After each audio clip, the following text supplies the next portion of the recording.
Welcome back. I'm Rob Finnerty. Yesterday afternoon, I sat down with former President Donald Trump at his New Jersey golf club, his first interview since the explosive January 6 hearing testimony from Cassidy Hutchinson on Tuesday. Take a look. It's been an interesting couple of days, Mr. President. The January 6 committee yesterday holding a special session with what they're calling apparently some new evidence. They had a junior staffer, Cassidy Hutchinson, 26 years old. She made some wild secondhand accusations about you. Crazy. What'd you make of that? I thought it was absolutely crazy.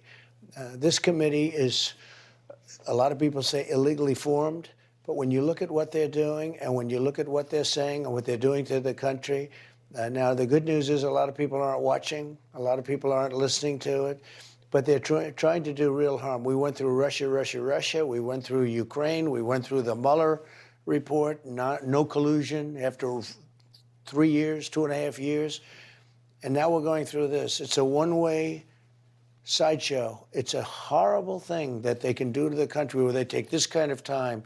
They don't talk about making America great anymore. All they do is investigate everybody, and it's a terrible, terrible thing. This lady yesterday, there's something wrong with her? Is there something wrong? She said, I jumped from a car and I started strangling. Think of this. I started strangling a Secret Service agent who I know very well. I grabbed the steering wheel of a car that said that I wanted guns at my rally. I didn't want guns. I have to speak to, and I don't want guns for anybody. Did you grab the steering wheel? Is there any truth to that? Of course not. Is that ridiculous? In fact, the Secret Service came out and said that this story is totally false. Yeah. The woman is living in fantasy land. She's a social climber, if you call that social. I think it's just a shame that this is happening to our country. And we don't have any Republicans up there to dispute it. We have one who quit, Kinzinger, and we have another one who's down by 35 points in Wyoming. She's a total disaster. She's a train wreck. But think of it, nobody to cross-examine. Professor Dershowitz said you can't do where you have a hearing and there's no cross-examination. This would have been the easiest cross-examination anywhere. And they put her on, and they don't even confirm it with the Secret Service. The Secret Service people in the car said this didn't happen. But you don't even need that.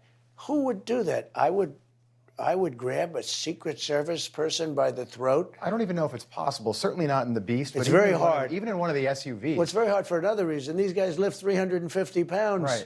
Right. I saw you get out of the SUV tonight. It seemed like it was pretty smooth. Yeah, it's fine. I mean, but, you know, these are people. These are great people. These are great people. They've devoted their lives to it. And I think they were very embarrassed by it because it makes them sound terrible. Tony Ornato and Bobby Engel. They're great. I know them very well. Sterling. They are records. Sterling. And I was very nice that they came to my defense. I thought it was incredible, actually, because, you know, some whack job can say this stuff and get away with it. And other things, that I wanted guns at my rally. Okay, now I'm speaking. Why would I want guns? I don't want people standing with guns in my rally. I don't remember seeing any AR-15s at the Capitol. Well, she wasn't complaining. And the other thing about this woman, she wanted to work for me after January 6th. She was a big Trump fan. She wanted to work for me in Florida. And we chose not to bring her down because I got very bad things. I hardly knew her. And I said, well, if she's no good, I got somebody called up, numerous people, that she's not good. I won't say why that she's not good, but plenty of reasons. Why? I'm not going to say that, but I'm going to say that she was not respected by the people in the White House. So they thought she shouldn't go down. I was going down to Florida with a group of people, great group of people, patriots, and her name was thrown out there, and they said, stay away from her. They said bad things about her. And then I see her, and I hardly know who she is. And then I see this woman getting up, and she's making up stories like one after another. But the craziest of all was that I tried to commandeer, I think they used that word, I tried to commandeer a car with Secret Service agents telling them to take us down to the Capitol. It was totally false, and that a person can get away with it. And then I watch the Times and the Washington Post, and I get reviews on MSDNC and CNN. They hardly even talk about the fact that she's been totally discredited. So it's a very sad thing that this is allowed to take place in our country, that somebody can just get there without cross-examination, with no Republicans on the committee, which I think was a mistake. I think we should have had Republicans on the committee. Jim Banks, Jim Jordan. I think they should do something. Is this going to go on forever? Is this going to just keep going on and on? They get one person. They have to ask her, why did she want to go so badly with the Trump organization to Florida? She was all set to go, and then we determined that we didn't want her. Do you think those Secret Service agents will get the opportunity to testify? I hope they do. I hope they can testify.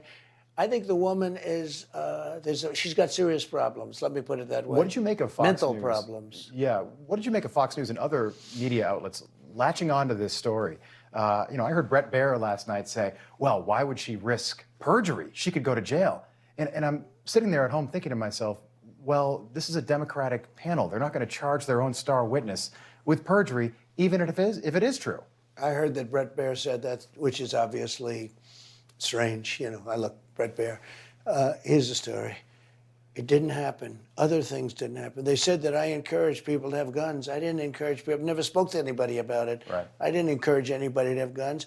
And I'm one of the speakers. I don't want people out there with guns for me either. Right. But I don't want, maybe more importantly, for other people to get hurt.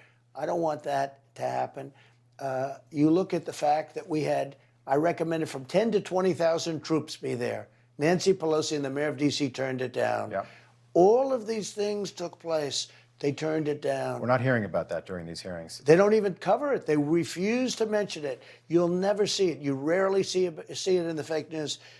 Think of it.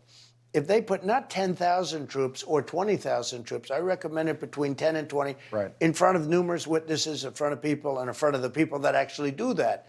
So if we would have had not 10,000 troops, but 500, tiny proportion of that, you wouldn't have January 6th, as it is called.